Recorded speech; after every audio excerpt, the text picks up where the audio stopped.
Olá, eu sou o Eduardo Moreira, eu tenho um canal do YouTube, é muito fácil, é Eduardo Moreira. Mas eu queria convidar você para assistir esse vídeo aqui no 247. E é claro, se inscreva lá no meu canal e aqui também no 247. Tudo Dia. bom?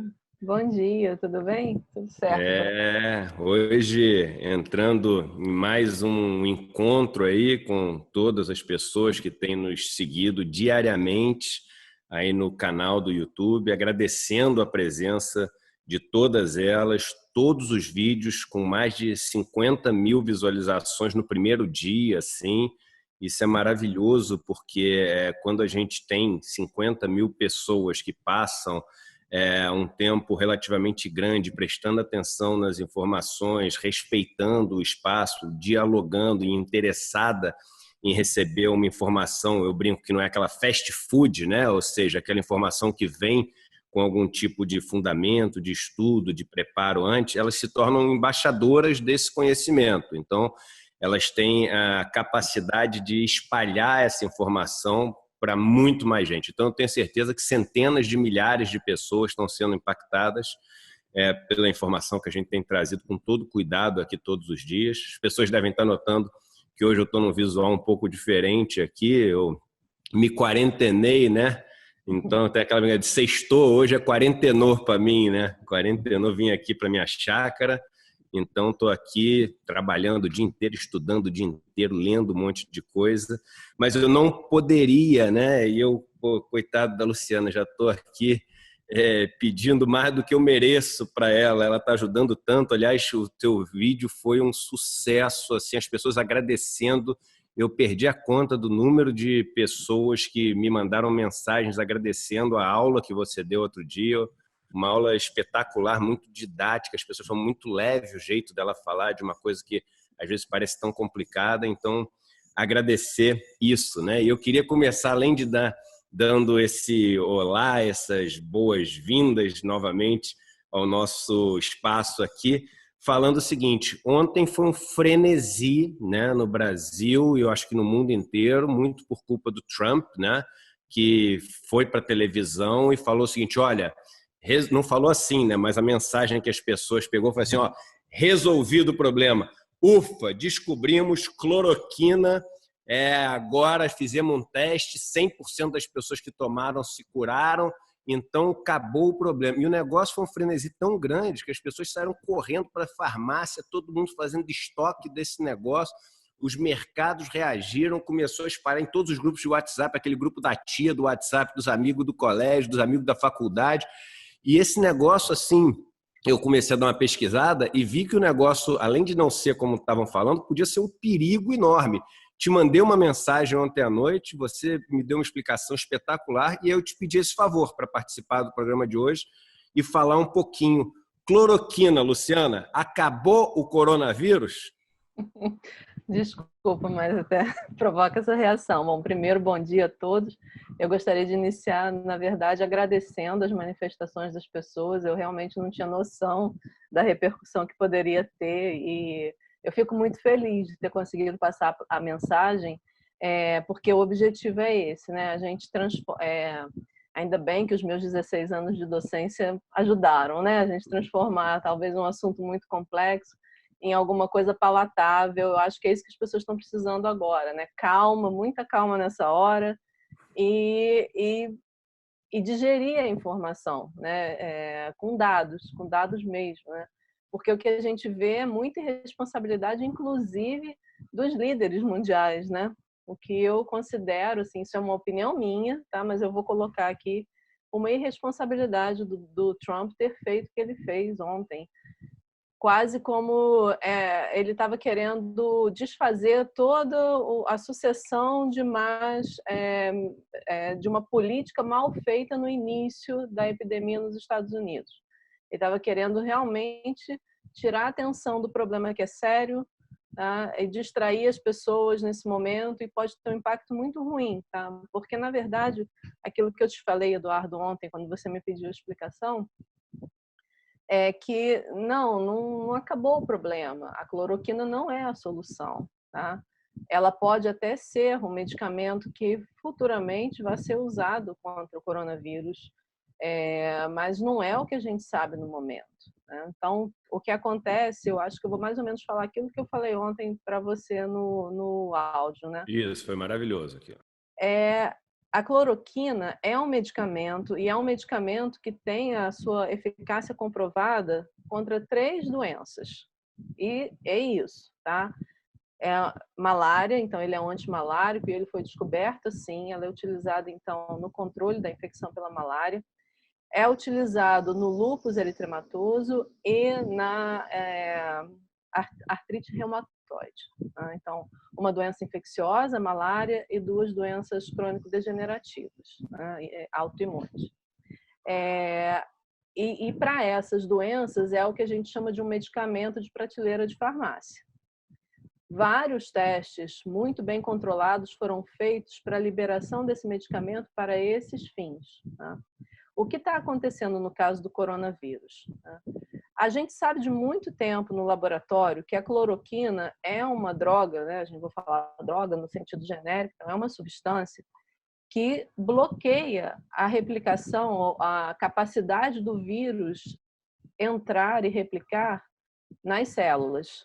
E ela funciona no laboratório, quando a gente faz o experimento controlado no laboratório, num sistema fechadinho, que é uma cultura de células que a gente mantém no laboratório, ela pode ser eficaz contra diversos vírus que usam esse mecanismo de entrar na célula, que é um mecanismo que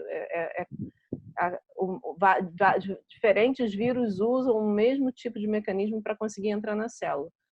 E a cloroquina é muito eficaz para bloquear isso, mas isso nas células no laboratório, que a gente está olhando um evento isolado. Tá? E aí a gente sabe que ela bloqueia a entrada de vírus que causam resfriados comuns, que ela bloqueia a entrada do próprio influenza na célula, que ela bloqueia a entrada desses vírus que causam febres hemorrágicas.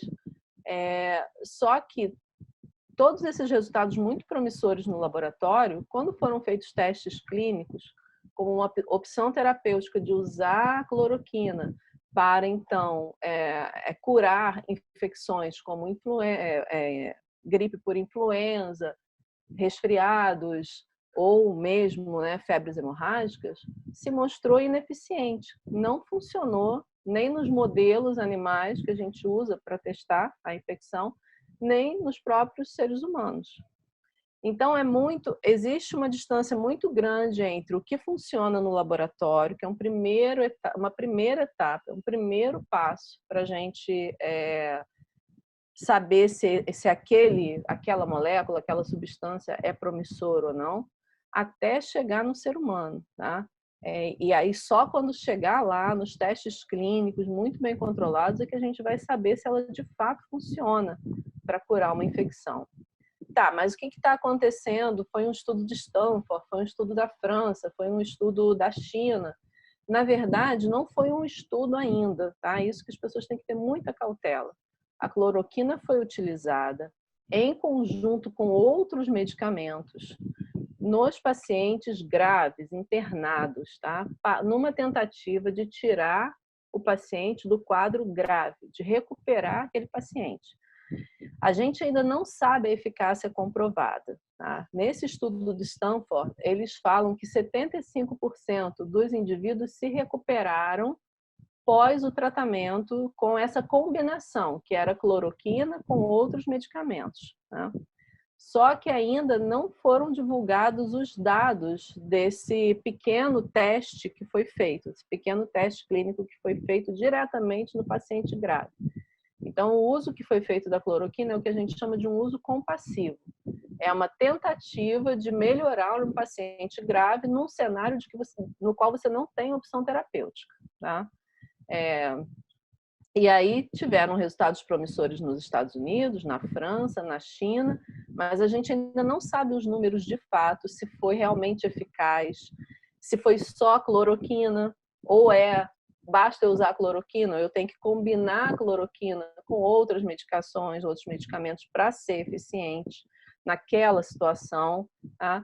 Ou se, quando eu aumentar o número de indivíduos que eu fizer o tratamento versus o que eu não fizer o tratamento, eu vou continuar vendo a eficácia? porque tudo isso são análises estatísticas que a gente tem que fazer, o grupo que é tratado versus o grupo que não é, né? Então, ainda está cedo, é uma alternativa para o paciente grave, eu acho que é isso que tem que ficar muito claro, tratamento com cloroquina contra coronavírus, só no ambiente hospitalar, decisões médicas, da quantidade, até isso, a gente nem sabe qual é a dose direito, né? A concentração desse medicamento que vai melhorar, então tem que ser muito controlada uma decisão médica de concentração, de combinação com quais medicamentos, um acompanhamento médico diário, que é o que está acontecendo com as pessoas que estão internadas em situação grave e que então estão sendo testadas várias alternativas, dentre elas a cloroquina. Mas ainda é muito cedo para dizer. É muito importante isso que você está falando, porque o que a gente está vivendo hoje é quase que uma guerra fria, né, em cima do coronavírus, ou seja, os Estados Unidos querendo brigar com a China para mostrar que nem quer pousar o primeiro homem na Lua, né? Então, vamos ser o primeiro a descobrir. Então, nem é, pelo que eu li ontem, nem é uma novidade que foi descoberta ontem, ou seja, gente, parece que alguém ligou de um laboratório, igual a gente vê num filme de Hollywood, e falando o seguinte, descobri, pelo que eu vi, desde a China, quando começou, na verdade, desde o SARS que a gente teve na década passada, ela já vinha sendo administrada com algum sucesso, ou seja, essa novidade falada pelo Trump tem muito mais um caráter de propaganda dessa Guerra Fria do que de algo que foi descoberto ontem. Mas eu queria que você falasse uma coisa que eu achei muito importante no áudio que você falou ontem, do perigo que existe das pessoas irem para farmácias e comprar isso por dois motivos. Primeiro, que elas podem estar se prejudicando e segundo, que elas podem estar acabando com um medicamento que é essencial para pessoas que têm lúpus, pessoas que têm outras doenças e que ficariam sem esse medicamento que elas dependem para sobreviver. Então, Eduardo, perfeito, é isso mesmo. Como eu tinha falado para você igualmente, né? Quando se testou, por exemplo, isso inclusive um artigo publicado numa revista científica respeitada. Quando se infectou, então, modelos, né, de primatas não humanos, né, com um vírus que causa febre hemorrágica e fez o tratamento, o chikungunya, por exemplo, né, fez um tratamento com cloroquina, na verdade, piorou os sintomas do animal.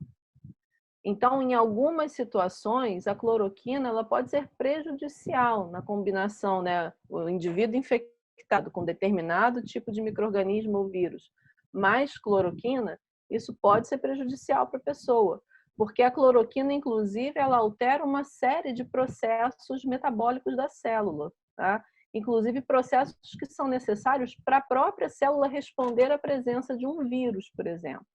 Então, na verdade, em vez dela diminuir a infecção, ela pode provocar um aumento da infecção, dependendo do vírus que a gente está falando, ou do micro-organismo que a gente está falando, tá? Então, a primeira coisa que as pessoas têm que ficar atentas, cloroquina não é para ser usada em indivíduos que não estão, indivíduos em casa, que estão com um teste confirmado de positivo para coronavírus, ou qualquer resfriado, ou eu estou me sentindo mal, acho que eu estou com um resfriado, pode ser Covid, toma cloroquina, não façam isso, isso pode piorar a sua doença, tá? E, além disso, tem esse outro problema gravíssimo, que é faltar a cloroquina para quem de fato precisa, né? Que seriam esses pacientes com doenças crônico-degenerativas, autoimunes, né? Que se beneficiam do uso da cloroquina. Então, é muito importante que as pessoas saibam, cloroquina não vai curar o seu resfriado, os seus sintomas de resfriado, seus sintomas gripais, não é para isso. Ela está sendo usada especificamente numa tentativa de tirar o doente grave do quadro grave, tem que ser usada para esse caso específico no ambiente hospitalar e tem que ter a empatia de que se você tira a cloroquina das farmácias, você vai estar prejudicando, sem necessidade, você está prejudicando um monte de outras pessoas que dependem da cloroquina para tratar as suas doenças, que são reconhecidamente tratáveis pela utilização da cloroquina. É até legal, né, a gente falar disso. Ontem eu estava dando uma estudada na gripe espanhola, né, na de 1918. Até algumas curiosidades para as pessoas que estão nos assistindo. É uma gripe que os estudos mais recentes mostram que não surgiu na Espanha, ela surgiu nos Estados Unidos, né?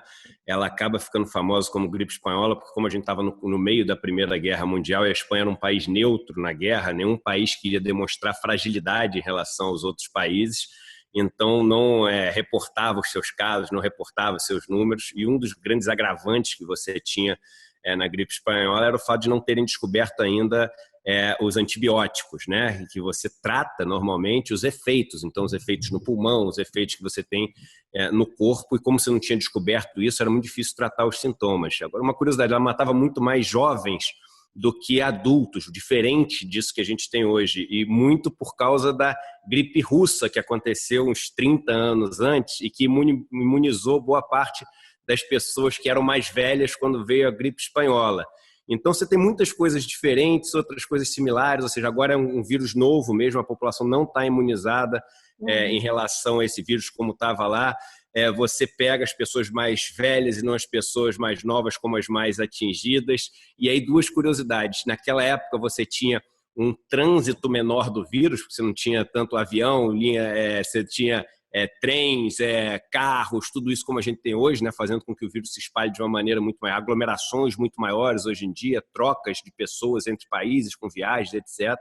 Mas isso era o lado bom daquela época, de não ter essa velocidade de espalhar, mas o lado bom de hoje é que, em tese, a gente tem a capacidade de informar. Naquela época era muito difícil informar todo mundo para elas poderem se precaver. Então, por que eu estou trazendo isso? Se essa que é a maior vantagem que a gente tem hoje, é de se precaver através da informação, a gente jogá-la no lixo, né, por causa de um impulso que a gente tem ao ouvir um boato, um rumor, etc., a gente joga fora a única vantagem que a gente tem, que é para poder lutar contra isso. Trazendo alguns dados de ontem para hoje, aí num deles eu vou querer fazer uma pergunta para vocês, que muita gente está me perguntando também. A gente tem dos números registrados, sempre lembrando para todo mundo que isso é mais importante para a gente ver a tendência do que os números em si, porque o número de pessoas que está registrado como positivo lá depende da quantidade de testes que você está fazendo, depende das pessoas que estão conseguindo se deslocar até o teste, as pessoas foram informadas, etc. Então, assim, não quer dizer muito do número de pessoas que têm, aliás, quer dizer muito pouco do número de pessoas que têm o Covid-19, mas quando você acompanha diariamente, você consegue ver nos diferentes países a tendência que está tendo em cada país. E é essa tendência que mostra se as políticas públicas, etc., estão sendo bem-sucedidas ou não. A gente tem mais ou menos 250 mil pessoas que testaram positivo no mundo, em torno de 10 mil mortes, ou seja, um índice de letalidade relativamente grande, relevante que você tem. Na Califórnia, você tem os Estados Unidos falando para as 40 milhões de pessoas ficarem em casa, talvez uma das maiores regiões do mundo que entra nesse estágio de lockdown agora, né? Na Espanha você tem um dia muito ruim ontem, né? 235 novas mortes ontem, para um total de 1.000 mortes mais ou menos que você tem, ou seja, mais ou menos um quarto das novas mortes aconteceram ontem para mais ou menos 20 mil casos. Na Espanha, um dado curioso, dos 20 mil casos testados positivos, 50% foram hospitalizados, ou seja, um número de pessoas hospitalizadas muito grande, né?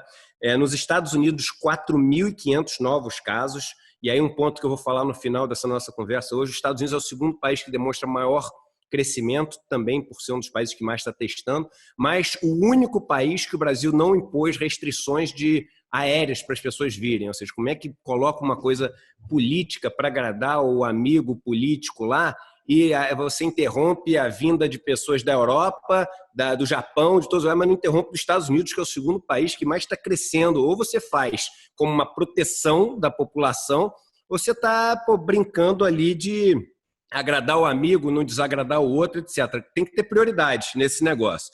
Na Alemanha, 3 mil novos casos. Ontem, o que surpreende na Alemanha é que o número de mortes é bem menor do que nos outros países. Assim, você tem um total de 31 mortes só na Alemanha em relação a outros países que têm números muito maiores, né? A Itália o exemplo do país que agora superou a China. Você já tem 3.400 mortes na Itália, um número maior do que na China. 541 mil casos na Itália. Só ontem, 5.300 novos casos. Mas veja, Estados Unidos, 4.500, ou seja, o número pareceu. A Itália, que a gente está falando como se fosse o inferno na Terra, os Estados Unidos já demonstrando o número de novos casos quase que igual à Itália. O Brexit lá na Inglaterra já está sendo conversado para adiar a data do Brexit. Vários efeitos são efeitos colaterais dessa crise. A gente tinha falado ontem da Netflix ter baixado a velocidade de streaming para não derrubar a internet do mundo. O YouTube está fazendo isso agora também, baixando a velocidade de streaming, ou seja, a internet está entrando em risco de entrar em colapso no mundo. Você começa a ter o efeito, que é o efeito cascata da história, começa a transbordar para outro lado e a gente começa a ficar preocupado. Eu vou entrar nisso com mais detalhe, mas uma pergunta que muita gente tem me feito, Luciana: o que acontece com a Itália para a letalidade ser tão maior do que, por exemplo, na Alemanha, que é ali pertinho? Assim, a gente está falando de 4.000 mortes quase na Itália e 30, 40 mortes na Alemanha, 100 vezes mais assim. O que está acontecendo lá? Olha, de novo, né? É muito cedo ainda para a gente tirar uma conclusão, porque precisa se debruçar sobre esses dados, mas nesse momento de crise, que a gente está preocupado mais é em evitar a explosão de casos e diminuir o número de casos graves e de letalidade, ainda não há tempo suficiente para a gente se debruçar com cuidado sobre esses dados, né? Então, os epidemiologistas vão ter que fazer isso. Pode ser uma combinação de vários fatores. Muito tem se falado da possibilidade de a idade, né, média dos italianos ser maior do que em muitos países, então na China, por exemplo, né, e assim, então ter uma população idosa maior pode estar levando a essa diferença nessa taxa de mortalidade na Itália. Mas também pode ser porque na Itália, a gente não saiba exatamente, deve ter muito mais pessoas infectadas do que as que foram detectadas, né? Então, aquela história do engano que você tem só olhando o número de testados em relação ao número de infectados. Isso que você falou da idade está fazendo muita diferença no Japão mesmo. O índice de letalidade é alto no Japão, é uma das populações mais velhas de idade, né, do mundo, né? Então, mas aí no Japão... Então, mas no Japão, muito cedo, eles tomaram as medidas restritivas, né? Então, eles estão conseguindo controlar melhor do que o que aconteceu na Itália. Também pode ter acontecido isso. Houve um retardo no início de se tomar as medidas mesmo de isolamento social e talvez isso tenha ajudado, então, muito provavelmente, a espalhar mais o vírus. E aí, como eles entraram numa situação grave muito rapidamente... E aí pode ser por uma série de fatores, a idade da população também influenciando nisso, é provável que a gente ainda não tenha a figura exata de fato, quantas pessoas lá estão infectadas, né? Então, só os estudos que tem que se seguir agora que vão poder explicar o que está acontecendo lá, se é diferente do que está acontecendo no resto do mundo, ou se foi uma questão de se lidar no início de uma forma menos eficaz que propiciou o que aconteceu, né? Os Estados Unidos é um outro exemplo. Você falou, só um número muito grande de casos acontecendo agora. Os Estados Unidos também não estavam conseguindo testar no início, né? Então a gente não sabe se esse número agora realmente são novas infecções que aconteceram de ontem para hoje, ou se é porque agora eles estão conseguindo testar aquelas amostras que estavam lá esperando ser testadas, né? Então tem uma série de nuances que só depois que a gente só vai contabilizar isso depois, porque esse é um momento de lidar com a situação, né? E aí fica um pouco prejudicado você fazer uma análise mais profunda dos dados. Então, a gente vai ter que esperar um pouco para ter certeza. Por isso que, assim, quando me perguntam a respeito dessas questões epidemiológicas e tal, eu faço uma reserva, assim, calma, a gente ainda precisa analisar os dados, né? E para ter certeza. A última pergunta para a Luciana, para depois a gente liberar. Ela tem uma banca que ela tem que participar agora. Imagina até que deve ser virtual o negócio. É virtual, Mas, já está... Nossa Senhora, está ajudando demais a todos nós aqui. Só falando um outro dado importante, que é o seguinte: a gente já tinha adiantado isso. Aliás, a gente está assim, adiantando coisas 2 dias antes de virem assim na grande mídia aqui, porque se você olha os estudos dos cientistas, etc., e foge um pouco dessa onda de ir no mainstream do que está fazendo barulho, você está conseguindo se antecipar uns 2 dias em relação ao que está saindo de notícia. Os pesquisadores estão olhando, os dados estão surgindo, e isso só dá notícia quando tem os fogos de artifício, né? Então, se você olhar antes dos fogos de artifício, está dando para adiantar. A gente falou isso sobre a questão da dívida das empresas aqui, falou isso sobre a questão da diminuição na China, sobre o aumento nos Estados Unidos, a gente falou isso sobre a questão de contaminação através das pessoas que não tinham sintomas. Tudo isso que a gente está falando aqui está sendo muito legal, que a gente está podendo passar essa informação. E uma informação que a gente passou uns 2 dias e que agora está mais na mídia é que a China começou a ter o problema agora de importar a doença. Ela conseguiu controlar dentro do seu país. E o maior problema agora está sendo os países periféricos ali, os países que ficam perto da China, não estarem conseguindo controlar e estarem trazendo de volta. Então a China realmente entrou numa fase, quando eu pegava a onda, isso chamava pororoca, quando a onda vai é quando a onda volta, né? O perigo da onda voltando. Então é a pororoca do coronavírus que está rolando na China. Eu queria terminar só deixando você dar uma mensagem, e eu ouvi uma frase ontem que eu achei maravilhosa, que é o seguinte, o maior risco do coronavírus não é a sua idade, o maior risco, que é um risco grande, o maior risco do coronavírus não é a temperatura do país que mata ou não mata o vírus, que pode ou não fazer diferença. O maior risco do coronavírus é a complacência. O maior risco do coronavírus é a gente achar que está resolvido ou que vai surgir uma fórmula milagrosa que aparece no filme de Hollywood com o Russell Crowe, com o Antônio Bandeiras, com a Jodie Foster, falando Eureka e salvando o Jack Bauer, né? Jack Bauer, tá faltando Jack Bauer nessa história do 24 horas, descobrir o negócio e acabar com essa conspiração mundial. Não vai surgir, não tem o Jack Bauer, gente.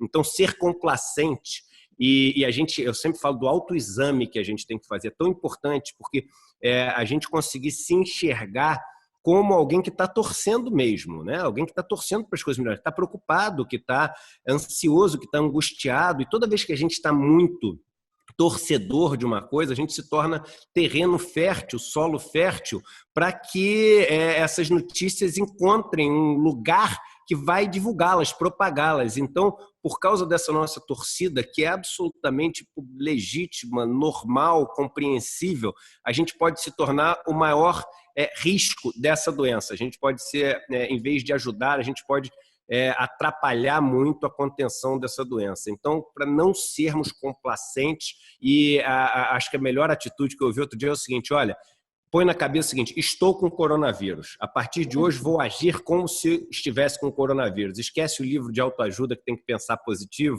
Isso é pensar positivo. Pensar que você está com coronavírus é pensar positivo, que você vai estar pensando para o bem do planeta. Estou errado, Luciano? E agradecendo já, falando para vocês, eu estou falando Luciana, a Luciana, que eu apresentei no outro vídeo, que você não assistiu, você tem que assistir a aula sobre coronavírus. A Luciana Costa, ela é professora do Instituto de Microbiologia da Universidade Federal do Rio de Janeiro, ela é uma virologista e está muito dentro dessas pesquisas e acompanhamento do que está acontecendo, não só com Covid-19, com essa doença, né, causada por esse coronavírus, por esse tipo de coronavírus, mas por outros coronavírus e por outras doenças que têm uma característica similar. Luciana, sua mensagem final aí para a gente.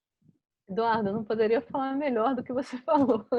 Suas analogias foram todas perfeitas e é isso mesmo. Eu acho que a gente tem que continuar, como você falou, agindo como se tivesse coronavírus, sem pânico, tendo cuidado quando ouve as informações, checando se essas informações procedem, não indo muito na onda, de fato, do pânico ou do agora temos a cura, e seguir conforme as recomendações que estão sendo dadas pelas autoridades de saúde pública, que a única coisa que vai fazer com que nós realmente tenhamos o sucesso de conter a epidemia é praticar o isolamento social nesse momento e, estando com qualquer sintoma de um resfriado ou de uma gripe, fica em casa, se afasta até das pessoas que estão dentro da sua casa, as medidas preventivas de higiene. E é isso, a gente continuar com essa obediência a essas recomendações restritivas que foi a única coisa que resolveu na China. Tem um trabalho... E resolveu, né? E resolveu. É importante as pessoas saberem. Teve um país que já conseguiu controlar, né? Exatamente. E assim, na China resolveu, e só resolveu por esse motivo. Não foi cloroquina, não foi uma poção mágica, nada. Foi nem nenhum desses heróis de Hollywood, foi a obediência a essas restrições de movimentação, isolamento social, etc. E isso está na Science. Está um artigo na Science, que eu até fiz uma análise dele ontem para a imprensa da UFRJ.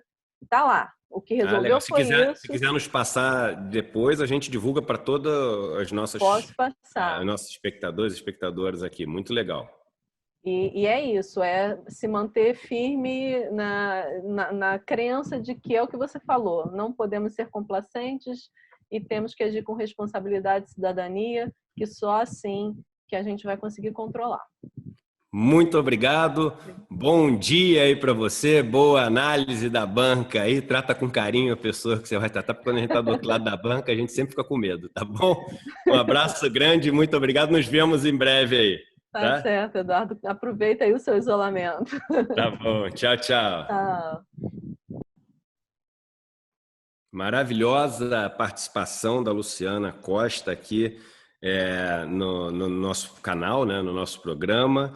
E que privilégio a gente ter uma profissional como a Luciana, professora Luciana Costa, do Instituto de Microbiologia da Universidade Federal Fluminense, para poder nos esclarecer e nos dar segurança sobre o que está acontecendo. Às vezes aquilo que aparece como a salvação pode ser nada além de mais um risco, né? E em hipótese nenhuma eu quero que as pessoas percam as esperanças, percam assim a crença de que as coisas vão se resolver, porque elas vão se resolver. É uma questão de tempo, mas a gente sabe que elas vão se resolver. O mundo já passou por pandemias muito mais sérias do que essa e conseguiu resolver o problema, mas é preciso de tempo para as coisas se resolverem, né? E é esse tempo que, se a gente não tiver o mínimo assim de paciência para esperar, compreendendo que essa paciência significa dor, compreendendo que essa paciência significa muitas vezes pessoas que não vão conseguir chegar do outro lado do rio. Isso é muito triste, é muito sofrido,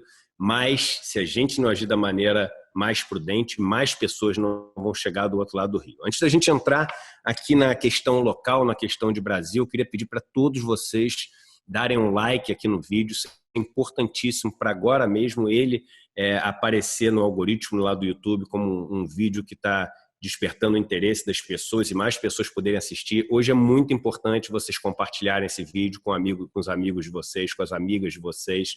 É isso que a Luciana falou sobre a cloroquina, é importantíssimo. Muitas pessoas mal informadas, espalhando notícias erradas sobre a cloroquina. Então, eu conto com vocês para dar um like agora, que não custa nada, entrar ali, clicou, deu o like, e para compartilhar essa notícia que a Luciana deu para a gente.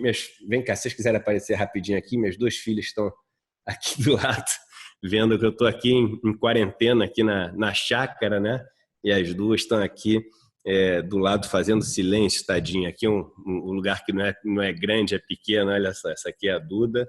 Vem cá, Catarina. E o Francisco não está aqui, está lá ali embaixo da casa. E essa aqui é a Catarina, tá? Papai vai gravar só mais um pouquinho aqui e daqui a pouco o papai já brinca aí com vocês. Então é o seguinte, gente, um like aqui para a gente poder continuar. A gente falou rapidamente sobre alguns dados aqui, mas que são dados importantes, né? Agora, puxando mais para esse outro lado econômico, etc., você tem os Estados Unidos, que né, um dos motores da economia do mundo. Acho que Estados Unidos e China, hoje em dia, os dois grandes motores que você tem. A China, o motor de crescimento, os Estados Unidos, o motor de meio que manutenção, né? Os Estados Unidos é meio que a velocidade de cruzeiro, a China é o acelerador do mundo hoje em dia, né? Fazendo uma comparação meio simples assim, meio quase que simplória, né? Mas você tem os Estados Unidos realmente com um aumento dos casos muito grande. É o segundo país que mais novos casos está apresentando. Lembrando que isso não quer dizer que é o segundo país que mais novos casos está tendo, porque isso depende do número de testes que você faz. E isso realmente está causando o medo nos Estados Unidos, dos Estados Unidos entrar numa recessão, de uma recessão severa, né? E essa recessão poder mudar todo aquele cenário de pleno emprego, aquele cenário de manutenção da renda real e ganho das camadas mais ricas de renda real, né, nos Estados Unidos. Ou seja, você pode começar a ter uma queda assim, relevante da renda real dos Estados Unidos, que é o que sempre segurou a economia americana ao longo das últimas décadas, né? Então, isso é uma preocupação grande, né? Uma coisa que a gente falou aqui, vocês podem buscar 2 vídeos atrás, que a gente fala, uma notícia boa, né? Que a volatilidade tinha diminuído e isso ia ter um impacto nos mercados. E teve, né? E teve. Eu acho que quando a gente olha a performance dos mercados ontem, mesmo anteontem, quando eles caíram, né?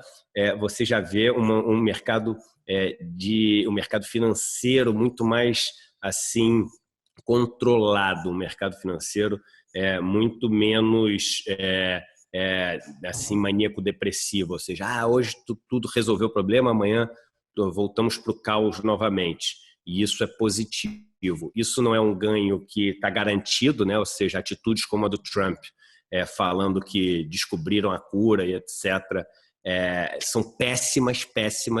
A gente está numa guerra fria aí do coronavírus, né?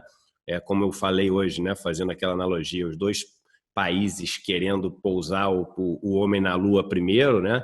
E aí o pousar o homem na Lua é descobrir essa vacina, é descobrir a cura, é ser o primeiro a dar essa notícia, e isso é muito ruim. Isso é muito ruim, porque faz com que as pessoas tenham falsas expectativas, tenham falsas crenças, e isso uma hora a conta chega, uma hora a gente tem que pagar a conta. Aqui no Brasil as medidas continuam muito desencontradas, um governo que apesar de cada dia estar fazendo mais concessões, isso está sendo feito de uma maneira inadequada, muitas vezes irresponsável, né? E muitas vezes confusa. Um exemplo de confuso, né? Como a gente falou, eu até fiz um post nas minhas redes sociais ontem, uma das medidas do governo é o seguinte, olha, o trabalhador que tiver infectado com coronavírus, os primeiros 15 dias que ele vai receber, quando ele estiver afastado, vão ser pagos pelo INSS e não pelo empregador. Aí a dúvida é a seguinte, mas vem cá, como é que o cara vai provar que está com coronavírus? Ele não tem teste para todo mundo? Eles falam para as pessoas só irem quando estão com sintoma para o hospital? E para o pobre, então? Não vai ter teste nenhum para o pobre, que é o cara que precisa de receber esse dinheiro. Como é que vai funcionar? Aí o outro fala assim, não, mas não vai ter teste, é só ter sintoma de gripe. Então por que o governo não anuncia dessa maneira? E fala o seguinte, olha só, todo mundo que tiver com sintoma de gripe agora vai receber 15 dias de auxílio pelo INSS e não pelo empregador. Por que não fala assim? Por que fala do coronavírus? Que aí um monte de gente que vai ter sintomas não vai entrar nesse grupo de pessoas porque não sabe que é assim que funciona. Eu nem sei se é assim que funciona, porque também não está em lugar nenhum escrito que vai ser dessa maneira. As informações estão todas desencontradas. O governo tem que entender que as pessoas estão perdidas. Quando ele chega e fala o seguinte, olha, isso aqui agora vai ser tudo feito pelo aplicativo do INSS. Quem disse que a população pobre brasileira vai saber usar esse aplicativo, vai poder baixar esse aplicativo, tem internet para poder baixar, usar, funcionar, entender como funciona? Ela vai ficar sem ajuda, né?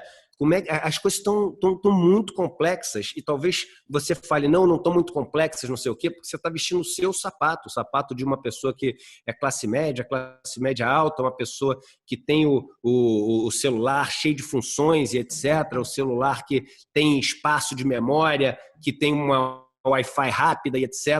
A gente tem que vestir o outro sapato. A gente tem que vestir o outro sapato. A gente tem que vestir o sapato das pessoas que são as pessoas que realmente têm motivo para estar desesperadas nesse coronavírus. Com o governo falando as coisas desencontradas, tomando medidas absolutamente políticas. Haja visto que o governo correu para fechar a fronteira com a Venezuela, né, onde você tem menos de 50 casos confirmados. Claro que lá deve ter bastante casos que não está ainda confirmado, porque lá eu imagino na situação que está passando a Venezuela você tenha pouquíssimos testes para serem feitos, mas aí você depois fecha da Europa, fecha do Japão, fecha da China, fecha de tudo que é lugar, e não fecha dos Estados Unidos, que é o segundo país que mais tem aumento de casos. Isso que o governo fez, de não restringir a entrada de americanos, sem brincadeira, isso era para gerar uma revolta na população inteira, todo mundo, direita, centro, esquerda, fãs de Bolsonaro, fãs de Lula, fãs fãs do Backstreet Boys, fãs do que você quiser, entendeu? Porque é o seguinte, o cara tá brincando com a nossa vida. O cara tá brincando para agradar o presidente da República e mostrar, olha só, a gente não fechou para você, fechou para todo mundo, menos para você. Olha só como a gente gosta dos Estados Unidos, olha só como a gente obedece tudo. A gente é seu melhor amigo. Não tem essa, gente. Ou é responsável, ou não é responsável. É irresponsável, entendeu? Ou está salvando vidas, ou está matando vidas. Como é que a gente pode, num país com essa desigualdade, com tanta gente que não vai ter acesso a ter um tratamento por causa da estrutura, e não é só no Brasil, no mundo inteiro, como é que a gente pode, num país que tantas aglomerações tem, né, de metrô, de eventos, de cultos, aliás, cultos esses que vários estão sendo mantidos numa teimosia assassina de seus líderes, né, que, meu Deus do céu, que fé professam, né, que fé tem a esse ponto de colocar pessoas que depositam aquilo que tem de maior valor, que é a confiança nesses líderes, colocar a vida dessas pessoas em risco. Que loucura um negócio desse. E o governo está preocupado em seguinte, em proteger esses líderes religiosos para poder depois ter ali os votos deles, em proteger o amigo americano para depois poder dizer que foi ali o bajulador e que nem pede nada em troca, né? Porque a gente tem essa relação com os Estados Unidos agora, a gente faz toda a bajulação sem pedir nada em troca. Não pode, a gente tem que preservar a vida. Preservar a vida. Fechou para todo mundo. Entendeu? Não pode, está errado. As medidas do governo têm que ser mais claras. O governo tem que entender que agora o que está em jogo não é a relação dívida-PIB. O mundo inteiro essa relação vai piorar. Entendeu? O que vai acontecer? O PIB vai diminuir. Em vários lugares do mundo, o PIB vai diminuir nominalmente mesmo, não é só descontar da inflação, PIB real, o PIB vai diminuir mesmo, a gente vai ter recessão, a gente vai ter em alguns lugares depressão, que é o que está se falando. Então, a relação à dívida não vai diminuir, né? A não ser que você tenha moratória de alguns países em relação à parte de suas dívidas, a dívida, a princípio, não vai diminuir. Então, isso vai aumentar. Então, é o seguinte, a gente tem que entender que não é... o que esse governo está fazendo, as pessoas não sabem quando aparecem essas medidas de 150 bilhões, não sei quantos bilhões, é tudo remanejamento de verba. Está indo para a saúde, está saindo da educação, entendeu? Está indo para o Bolsa Família, mas está saindo sei lá, da outra conta do governo, entendeu? Está adiantando o BPC, está adiantando o 13º, mas só está adiantando, lá na frente não vai ter o dinheiro. Está postergando o imposto, lá na frente você vai ter que pagar do mesmo jeito e vai acumular mais imposto, entendeu? Então, assim, é claro que essas medidas elas contribuem para facilitar essa travessia, mas o que faz você fazer a travessia, o barco onde você tem que estar embarcado para fazer a travessia, é o barco que é mais corajoso, é o barco que pensa mais nas pessoas mais pobres, é o barco onde você tem um impacto fiscal relevante de dinheiro novo. Todos os países estão fazendo isso. Todos os países. A Inglaterra está fazendo isso, a França está fazendo isso, a Alemanha está fazendo isso, os Estados Unidos, nossa, talvez seja o país do mundo que mais está fazendo isso. O Brasil não está fazendo isso. Existe uma patologia clínica do ministro da Economia de não conseguir fazer o Estado estimular de verdade com dinheiro novo a economia. É uma vaidade pessoal. Ele não quer dizer que foi vencido. Esquece, tá bom, você não foi vencido. Todo mundo foi vencido. O mundo foi vencido por uma doença que é o nosso ego gigante, a nossa crença de que somos maiores do que tudo, do que a natureza, do que os eventos naturais, do que tudo. Essa nos deu uma rasteira, essa nossa crença nos deu uma rasteira. Não é mais você, não é o Brasil contra Paulo Guedes, esquece, você não é importante assim. Você não tem essa importância. Você não é o centro das decisões globais. Fomos vencidos por um inimigo invisível e agora precisamos nos recuperar, nos levantar. E para nos levantar, a gente precisa dessa presença do Estado de verdade. Não adianta esconder. Gente, qual é a grande diferença dessa crise em relação de 2008? Em 2008, primeiro, você tem a crise financeira e a crise financeira transborda para a economia real. Essa é o contrário, a gente nunca viveu isso. É a crise na economia real transbordando para o financeiro. Por que economia real? É as pessoas não podendo interagir mais com elas mesmo. as pessoas entre si, as pessoas não podendo interagir entre si, as pessoas não podendo abrir suas lojas, as pessoas não podendo ir trabalhar, as pessoas não podendo produzir, as pessoas não podendo servir no setor de serviços. A economia real parou de um dia para o outro, tiraram da tomada. E isso está fazendo o lado financeiro também degringolar. Só que como é na economia real, a solução é na economia real, não é no lado financeiro. Então, você tem que estimular a economia real. Você tem que fazer, primeiro, proteger a vida das pessoas e depois fazer a economia real acontecer. E é isso que o governo parece que não consegue entender. Então, clareza do governo. Medidas que efetivamente fazem o Estado estimular. Eu não uso muito a palavra gasto, porque não tem gasto. É você tirar dinheiro de um grupo e dar dinheiro para o outro. Aliás, isso, produção de riqueza vai ser muito menor agora. Mais importante ainda, tirar daquelas pessoas que têm excesso de riqueza, né? Mais importante do que nunca agora, a gente ter uma reforma tributária que faz com que esses bilionários, que o dinheiro deles não tem efeito nenhum na nossa produtividade, principalmente na qualidade de vida das pessoas, porque é um dinheiro que está guardado lá, investido, especulando, etc., que esse dinheiro possa ser qualidade de vida das pessoas, possa se refletir em produtividade, possa se refletir em trabalho, possa se refletir em estímulo para as pessoas conseguirem fazer a gente se levantar dessa situação onde a gente acabou caindo, né, por conta desse tombo que a gente tomou de um inimigo invisível, né? Então, as medidas do governo são medidas assim extremamente ineficazes, ineficientes, confusas, díspares em relação ao que o resto do mundo tá fazendo. Então, a gente se imitasse a restrição que a China está tomando, imitasse a medidas econômicas que outros países estão tendo. Você vê o Macron falando, por exemplo, você vê outros líderes falando que são políticos de direita, falando o seguinte: agora é o seguinte, é hora do Estado investir, é hora das linhas de crédito serem muito mais fartas. No Brasil, o que você tem são as linhas de crédito da Caixa Econômica Federal. Boas medidas foram tomadas ali na Caixa Econômica Federal, mas pequenas ainda, insuficientes. O governo precisa mostrar a cara, o governo precisa mostrar que entendeu que agora não é mais a vaidade de querer provar que a teoria de Chicago estava certa. Agora é o seguinte, é sair da crise. Paulo Guedes tem que largar esse osso da vaidade, esse osso patológico que ele tem de querer provar que ele está certo e que mesmo agora, na maior crise das últimas décadas,